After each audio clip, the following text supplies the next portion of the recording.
Morning to all of you. Welcome back to our channel study and success point. अभी हमने topic कौन कौन से पढ़ लिया मैं वो बताती हूँ। फर्स्ट टॉपिक हमने पढ़ा था इंडियन कॉन्स्टिट्यूशन। सेकंड हमने पढ़ा था प्रीएम्बल। थर्ड हमने पढ़ा था source of Indian constitution. Fourth हमने पढ़ा था parts of Indian constitution. Fifth हमने पढ़ा था शेड्यूल ऑफ इंडियन कॉन्स्टिट्यूशन। आज हम पढ़ने वाले हैं कौन सा टॉपिक पढ़ेंगे? आज हम फंडामेंटल राइट्स। आज हमारा टॉपिक शुरू होने वाला है। ये चीज हमने सारी कवर कर ली। अभी हम चलो अपना टॉपिक स्टार्ट करते हैं, फंडामेंटल राइट्स। चलिए 2 दिन में हमारा ये टॉपिक कंप्लीट होएगा, फंडामेंटल राइट्स। तो चलो, मौलिक अधिकार।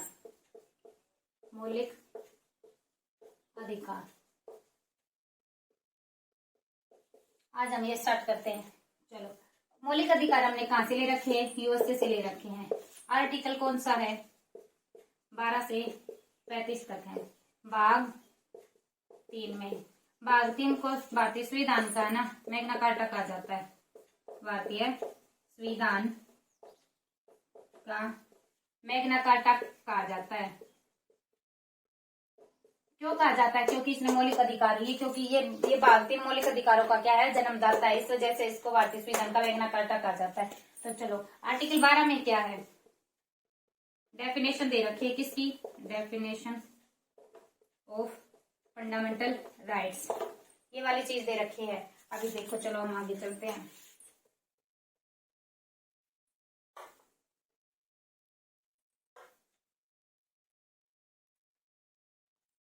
मूल संविधान में 7 मौलिक फंडामेंटल राइट्स थे। मूल संविधान था ना, मूल संविधान में कितने थे फंडामेंटल राइट्स? 7 थे। अब कितने हैं? अब हमारे 6 हैं। कौन सा हटा दिया गया? संपत्ति का अधिकार हटा दिया गया है। संपत्ति का अधिकार ये किसमें था? पहले आर्टिकल 31 एंड 19F में था, परंतु अब किसमें है? ये आर्टिकल 300A में कर दिया है। इसको आर्टिकल इसमें कर दिया। अभी बात करते हैं आगे। चलिए, ये हो गया। अभी अपने 6 आर्टिकल हैं। 1931 में है ना कराची अधिवेशन हुआ था। 1931 में कराची अधिवेशन हुआ था, कांग्रेस का अधिवेशन। अध्यक्ष कौन थे? हेड कौन थे इसके? वल्लभ भाई पटेल थे। वल्लभ भाई पटेल। कांग्रेस ने है ना सबसे पहले घोषणा की थी फंडामेंटल राइट्स की। सबसे पहले घोषणा की थी, मांग की थी। सबसे पहले मांग की थी 1931 में कराची अधिवेशन हुआ था। उसके हेड थे वल्लभ भाई पटेल। और कांग्रेस ने घोषणा पत्र में की मांग की थी, फंडामेंटल राइट्स की सबसे पहले मांग की थी। परंतु है ना फंडामेंटल राइट्स है ना जो अपने का प्रारूप किसने बनाया था? JL नेहरू ने बनाया था। जवाहरलाल नेहरू ने बनाया था।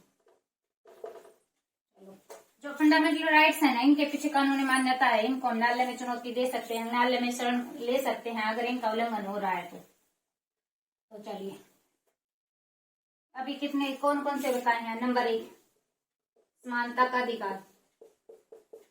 नंबर 2 अधिकार। नंबर 2 स्वतंत्रता का अधिकार। स्वतंत्रता का अधिकार। नंबर 3 शोषण के विरुद्ध अधिकार। शोषण के विरुद्ध अधिकार। नंबर 4 क्या है? धार्मिक स्वतंत्रता का अधिकार। 5वां क्या है? धर्म और संस्कृति और शिक्षा का अधिकार। शिक्षा संबंधी अधिकार। और 6 कौन सा अपना? संवैधानिक उपचारों का अधिकार।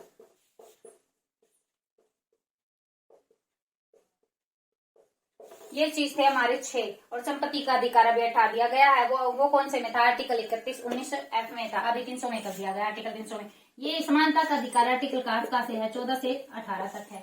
और ये कहा स्वतंत्रता का 19 से 22 तक है। और इस शोषण के विरुद्ध 23 और 24 है। फिर धार्मिक स्वतंत्रता 25 से 28 तक है। और धर्म और संस्कृति 29 और 30 है। 31 में अपना कौन सा था, वो संपत्ति का अधिकार था, और ये आर्टिकल 32 में है। इसको ना भीमराव अम्बेडकर ने भारतीय संविधान को, भीमराव अम्बेडकर ने संविधान की आत्मा कहा है, आत्मा कहा है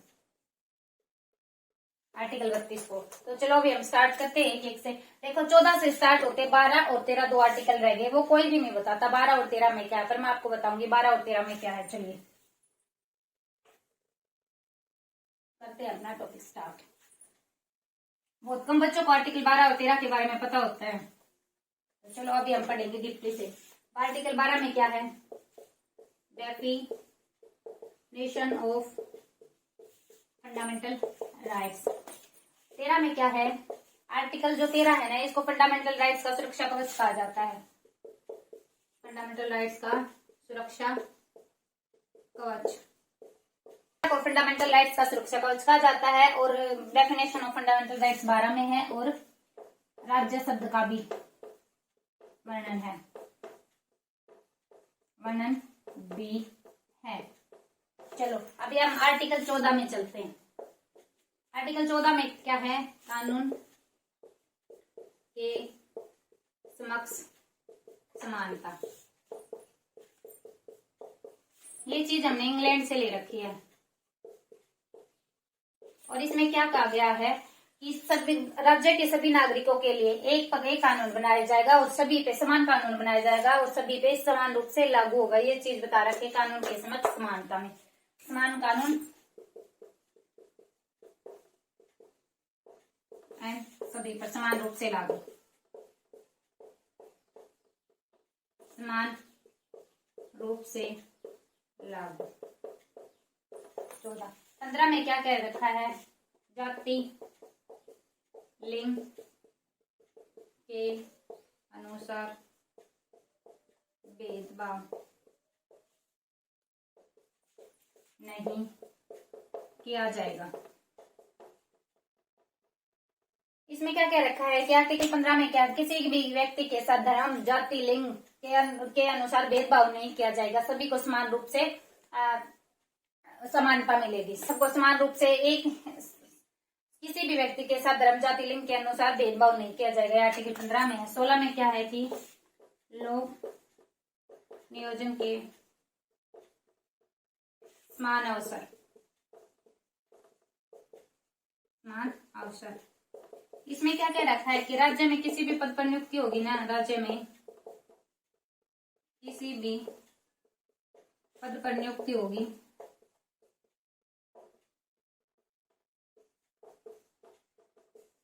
तो सभी नागरिकों को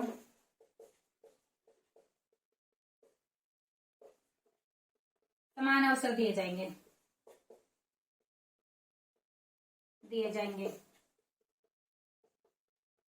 किसी के साथ भेदभाव नहीं होगा। किनको किनको छोड़ के, SC ST एंड पिछड़ा वर्ग, इनको छोड़कर, और किसी के साथ भी भेदभाव नहीं किया जाएगा। 12 में डेफिनेशन ऑफ फंडामेंटल राइट्स और राज्य शब्द का प्रयोग किया गया। 13 में अपना सुरक्षा कवच बताया गया। 14 में कानून के समक्ष समानता दी गई। ये हमने इंग्लैंड से ले रखे, समान कानून बनाया जाएगा और सभी समान रूप से लागू होगा। फिर बात करते हैं हम 15 में, किसी भी व्यक्ति के साथ धर्म जाति लिंग के अनुसार भेदभाव नहीं किया जाएगा।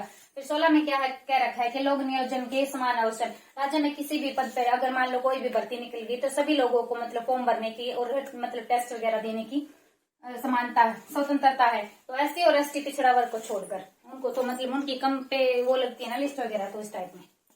16 की बात होगी। अभी चलो करते हैं 17 की बात। आर्टिकल 17,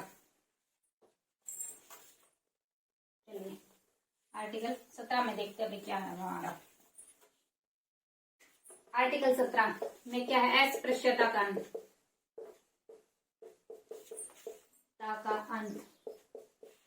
किसी भी व्यक्ति के साथ मतलब भेदभाव नहीं किया जाएगा। किसी जैसे जो SC ST कास्ट के होते हैं ना, पहले क्या होता कि जो SC ST होते थे ना, उनको घर पे जैसे जार जमींदार कोई होता था, मतलब बड़े लोग होते थे, वो पानी पीने तक नहीं देते थे, उनको छूने तक नहीं देते था, मतलब इस टाइप का कोई भी भेदभाव नहीं किया जाएगा। और 18 में क्या है, उपाधियों का अंत। 18 में अपना उपाधियों का अंत दे रखा है। सेना के पद पर उपाधि के सिवा किसी भी नागरिक को अन्य उपाधि नहीं दी जाएगी।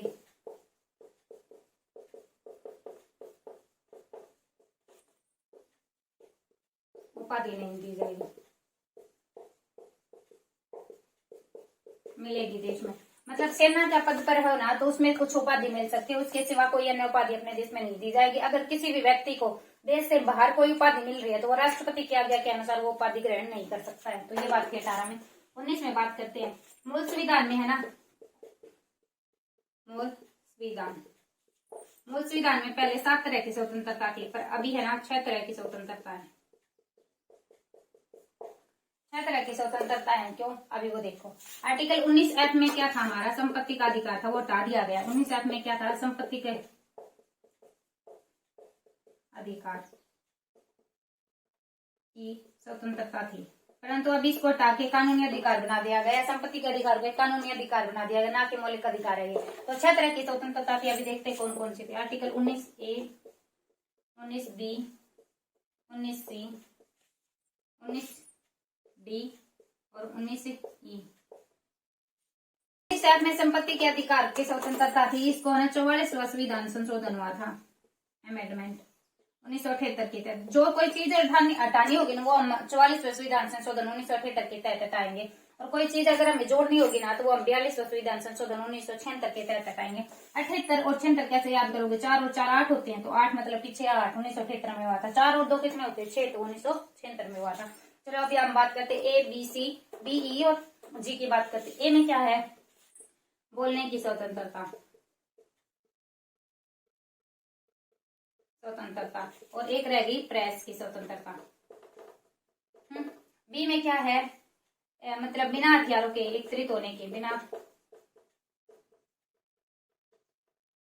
एकत्रित होने की एंड सभा करने की स्वतंत्रता। नंबर 3 में क्या है, सभा बना लिया, अभी हम क्या बनाएंगे, संघ, पूरा संघ बनाने की स्वतंत्रता।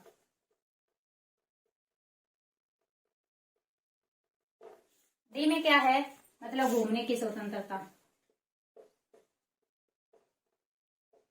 देश के मतलब किसी भी राज्य में हम घूम सकते हैं, ये वाली घूमने की स्वतंत्रता। ई में हमारा क्या है, बसने की स्वतंत्रता, हमें कोई मन जहां हम चाहे वहां हम रह सकते हैं, देश के किसी भी स्टेट में हम जाकर रह सकते हैं, ये बसने की स्वतंत्रता। फिर 19 में क्या, बस भी गए तो क्या हो गए, जीविका चलाने की स्वतंत्रता, ये है इसमें। पहले में बोलने की और प्रेस की स्वतंत्रता है। बी में क्या है, बिना हथियारों के एकत्रित या सभा करने की स्वतंत्रता। सभा करने के बाद हम बड़ी पंचायत मतलब संघ बनाएंगे, सी में है। और डी में फिर संघ बना लिया तो फिर क्या करेंगे, हम घूमने जाएंगे। घूमने की किसमें स्वतंत्रता है, डी में दे रखी है। और ई में बसने की स्वतंत्रता दे रखी है। और जी में जीविका चलाने की स्वतंत्रता दे रखी है। तो चलिए अभी हम चलते हैं अपने नेक्स्ट पे। आर्टिकल 19 तक तो हो गए, अभी हम चलते हैं 20 पे। 19 तक हो गया, अभी आर्टिकल 20 पे चलते हैं। चलो आर्टिकल 20 में क्या है, अपराध के संबंध में दोषिद्धि संरक्षण, दोष से संरक्षण। अपराध के संबंध में मतलब जो दोष सिद्ध होता है उससे संरक्षण संबंध में संरक्षण दे रखा है। तो इसमें भी 3 प्रकार की स्वतंत्रता दे रखी है, 3 टाइप्स ऑफ फ्रीडम दे रखी है की स्वतंत्रता। कौन कौन सी दे रखी है, एक अपराध के लिए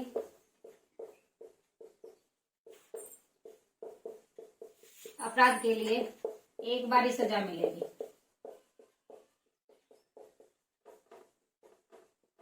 एक अपराध के लिए सिर्फ एक बार ही सजा दी जाएगी। दूसरे में क्या कहा गया है कि जो कानून फिलहाल है ना, उसी के तहत जो कानून है फिलहाल में,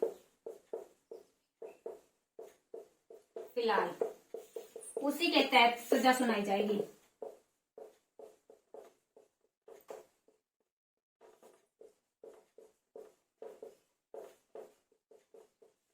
देखो जो कानून है ना अभी फिलहाल में उसी के तहत सजा सुनाई जाएगी, ना कि पहले और ना कि बाद वाले कानून की। तो इसमें क्या है कि कोई भी व्यक्ति अपने विरुद्ध है ना, मतलब गवाही देने के लिए, किसी भी व्यक्ति को अपने विरुद्ध गवाही देने के लिए न्यायालय में बाधित नहीं किया जा सकता। 3 में ये कह रखा है।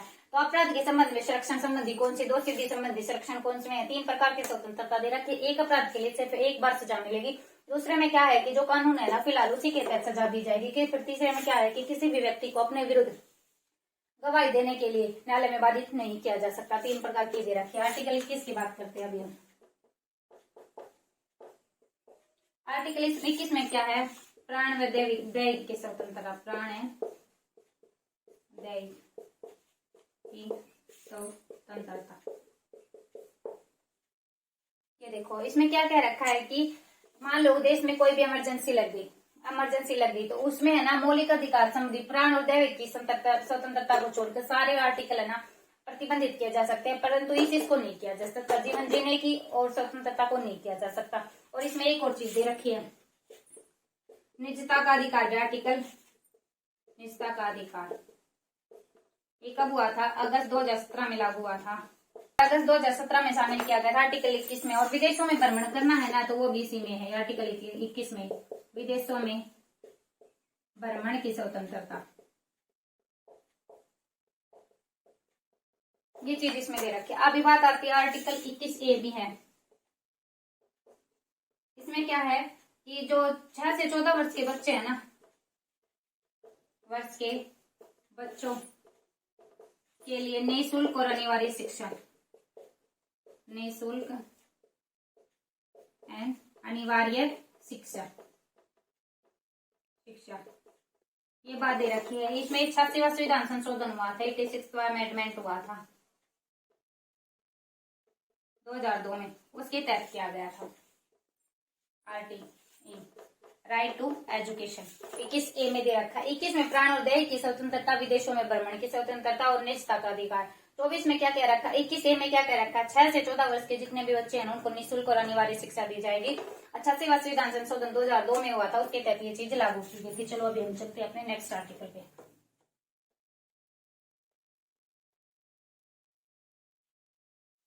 चलिए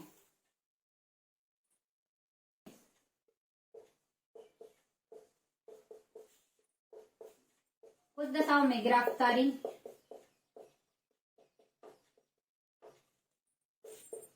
निषेध में संरक्षण, ये क्या रखी है। इसका मीनिंग क्या है, अगर किसी भी व्यक्ति को अगर मनमाने ढंग से गिरफ्तार कर लिया गया है ना तो उसे 3 प्रकार की स्वतंत्रता दी गई। इस तरह की 3 स्वतंत्रता, इसमें भी 3 प्रकार की स्वतंत्रता है। कौन सी,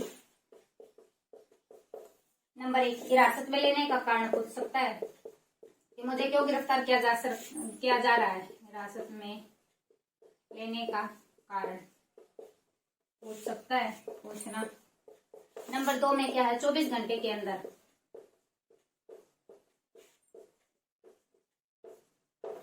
जज के सामने पेश करना पड़ेगा, पेश करना मतलब आने जाने का समय भी इसमें काउंट नहीं होगा, समय छोड़कर। तीसरा क्या है, अपने मनपसंद का वकील से अपने मनपसंद के वकील से सलाह लेने की स्वतंत्रता। ये चीज दे रखी है 22 में। कुछ दशाओं में गिरफ्तारी और निषेध में क्या होते हैं कि संरक्षण दे रखा है। अगर किसी व्यक्ति को मनमाने ढंग से गिरफ्तार कर लिया गया तो उसे 3 प्रकार की स्वतंत्रता मिलती है। कौन कौन सी, हिरासत में लेने का कारण पूछ सकता है कि मुझे क्यों गिरफ्तार किया गया। फिर अगर उसको गिरफ्तार कर लिया गया तो 24 घंटे के अंदर अंदर उसको जज के सामने पेश करना पड़ेगा, आने जाने का समय काउंटर नहीं होगा। फिर बाद में बात आती है कि उस व्यक्ति को अपने मनपसंद के वकील से सलाह लेने का भी अधिकार है 22 में। चलो अभी 23 में चलते हैं। 23 तो आसान सा है, जो 23 और 24 में कौन सा है, शोषण के विरुद्ध अधिकार है। आर्टिकल 23 में बात करते हैं, बलात्कार निषेध, बलात्कार और मानव दुर्व्यवहार निषेध। देखो किसी भी व्यक्ति के साथ जबरदस्ती मतलब काम किसी पे जबरदस्ती डांट फटकार के हम काम नहीं करवा सकते। इस पे भी मतलब ये अधिकार है, निषेध है, ये कानून निषेध है। और फिर आर्टिकल 24 में क्या है, आर्टिकल 24 में क्या है कि यहाँ 14 वर्ष से कम आयु के बच्चों को कारखानों में काम नहीं करने दिया जाएगा। बच्चों को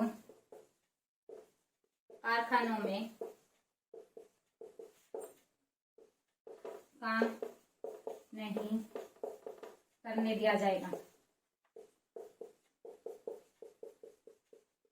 ये था अपना बलात्सर्म निषेध। मतलब कैसे है कि किसी को भी जबरदस्ती पकड़कर हम किसी काम पे नहीं लगा सकते, ये निषेध है।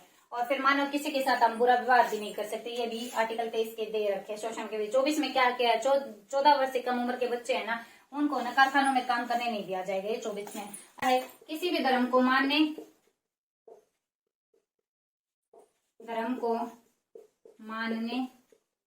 एंड प्रचार प्रसार करने की स्वतंत्रता। कोई भी व्यक्ति अपने मन से किसी भी धर्म को अपना सकता है, उसका प्रचार प्रसार कर सकता है, ये उस बारे में स्वतंत्रता दे रखी है आर्टिकल 25 में। आर्टिकल 26 में क्या क्या रखा है वो देखो अभी। कार्यों के प्रबंध की स्वतंत्रता। क्या क्या रखा है 25 में क्या था, किसी भी धर्म को मानने व प्रचार प्रसार करने की स्वतंत्रता दे रखी है। 26 में क्या क्या रखा, धार्मिक कार्यों के प्रबंध। कोई भी व्यक्ति कोई भी धार्मिक कार्य कर सकता है, मतलब जैसे कोई भी संस्था को स्थापित कर सकता है, चला सकता है, उसकी स्वतंत्रता दे रखी है। आर्टिकल 26 में किया जा सकता है जो धार्मिक संस्थान में व्यय करने के लिए निश्चित रूप से लगाया गया है। 27 में क्या क्या रखा है कि ऐसा टैक्स देने के लिए बाध्य नहीं किया जा सकता है, ऐसा टैक्स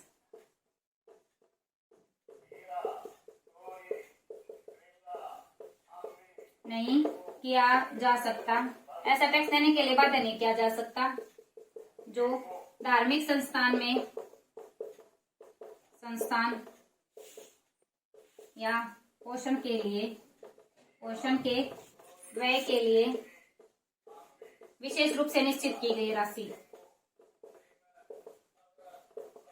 से निश्चित की गई है। और फिर क्या क्या रखा आर्टिकल 28 और देखो। आर्टिकल 28 में बताते हैं कोई भी धार्मिक संस्थान खोल दिया गया, उसमें कोई भी संस्थान खोल दिया गया, उसमें धार्मिक किसी भी विशेष धर्म से संबंधित शिक्षा नहीं दी जाएगी। विशेष धर्म की शिक्षा नहीं दी जाएगी, नहीं दी जाएगी। देखो आर्टिकल 23 में बलात्सर्म निषेध क्या रखा है। 24 में क्या क्या रखा है कि 14 वर्ष से कम आयु के बच्चे हैं ना, उनको कारखानों में काम करने नहीं दिया जाएगा। आर्टिकल 25 में क्या क्या रखा है कि कोई भी व्यक्ति किसी भी धर्म को अपनी मनमर्जी से मान सकता है, उसका प्रचार प्रसार कर सकता है। आर्टिकल 26 में क्या क्या रखा है कि धार्मिक कार्यों के प्रबंध की स्वतंत्रता। कोई भी व्यक्ति कोई धार्मिक संस्था स्थापित कर सकता है, उसको चला भी सकता है। आर्टिकल 27 में क्या क्या रखा है, किसी भी व्यक्ति को ऐसा टैक्स देने के लिए बाध्य नहीं किया जा सकता। जैसे कोई धार्मिक संस्था खोल दी हमने या किसी का पोषण के लिए जो व्यय करना है ना, उस पे तो विशेष राशि निश्चित की गई है, उसको हम किसी भी टैक्स देने के लिए नहीं कर सकते, अपनी मन मर्जी से देना चाहे तो दे सकते हैं। आर्टिकल 28 में क्या है कि विशेष धर्म की शिक्षा नहीं दी जाएगी। किसी भी मतलब शैक्षणिक संस्थान खोल दिया, कोई भी शिक्षा से संबंधित वो संस्थान हो गए, कोई भी शिक्षा से संबंधित संस्थान हो गए, उसमें विशेष धर्म की शिक्षा नहीं दी जाएगी आर्टिकल 28 में। आर्टिकल 29 और 30 दो रह गए, वो चलो अभी मैं बताती हूँ। धार्मिक शिक्षा और संबंधी है, वो संस्कृति और शिक्षा से संबंधित है। आर्टिकल 28 तक होगी। आर्टिकल 29 और आर्टिकल 30 की बात कर सकते हैं। अल्पसंख्यकों के हितों के संबंधी संरक्षण। 29-30 में क्या है, अल्पसंख्यक हो गए ना, अल्पसंख्यक वर्गों के हितों का संरक्षण। और आर्टिकल 30 में क्या है कि मतलब है ना, कोई भी शैक्षणिक संस्थान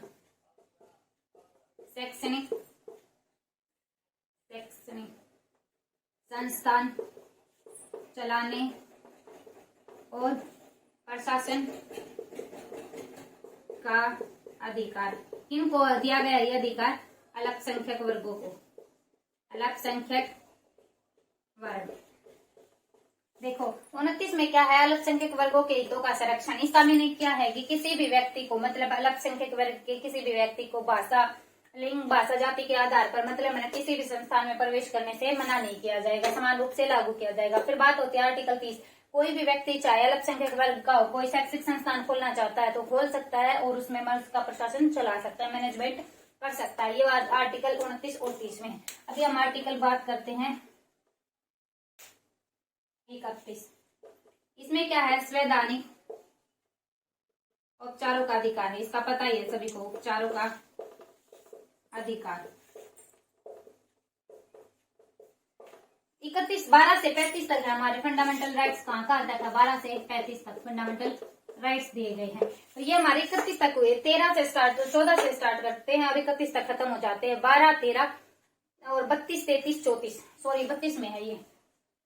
33, 34 और 35 इनके बारे में हमें कोई नहीं बताता। अभी मैं बताती हूँ 33 में क्या है, 34 में क्या है और 35 में क्या है। आज क्या है, संसद फंडामेंटल राइट्स को लागू करने की शक्ति प्राप्त है। संसद को फंडामेंटल राइट्स लागू करने की शक्ति प्राप्त है। आर्टिकल 33। आर्टिकल 34 में क्या है, किसी एरिया में मान लो मार्शल लॉ लागू हो गया, किसी एरिया में मार्शल लॉ लागू हो गया, राष्ट्रपति शासन लागू हो गया, तो फंडामेंटल राइट्स को प्रतिबंधित किया जा सकता है, किया जा सकता है। यह आर्टिकल इसमें था, आगे देखो इस बार बताती हूँ मैं।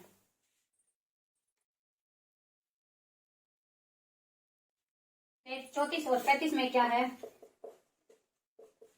फंडामेंटल राइट्स को ना प्रभावशाली बनाने के लिए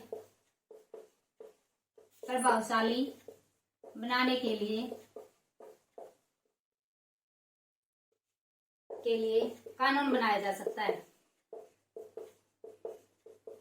देखो आर्टिकल, सॉरी अभी एक दो और बता देती हूँ आपको, 12 और 13 फिर से बता देती हूँ। 12 में क्या है, डेफिनेशन है, डेफिनेशन ऑफ फंडामेंटल राइट्स।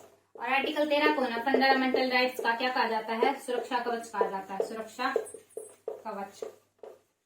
देखो ये थे अपने आर्टिकल 3 नहीं, 4 नहीं, 5 नए थे, सॉरी। आर्टिकल 33, 34, 35, 12 और 13। ये आर्टिकल कोई भी नहीं बताता है, किसी किसी को पता होता है 12, 13, 14, 12, 13 और 33, 34 और 35 के बारे में, तो हम सारे पढ़ेंगे। 12 से लेकर 35 तक हमने सारे कवर कर लिया। अभी 12 की बात करते हैं। डेफिनेशन ऑफ फंडामेंटल राइट्स दे रखा है। आर्टिकल 13 में क्या है, फंडामेंटल को सुरक्षा कवच कहा गया है, फंडामेंटल राइट्स का सुरक्षा कवच आर्टिकल 13 को कहा गया है। फिर 32 में क्या है, संवैधानिक उपचारों का अधिकार कहा गया है। और 33 में क्या है, संसद फंडामेंटल राइट्स को ना कानून लागू करने की शक्ति प्राप्त है।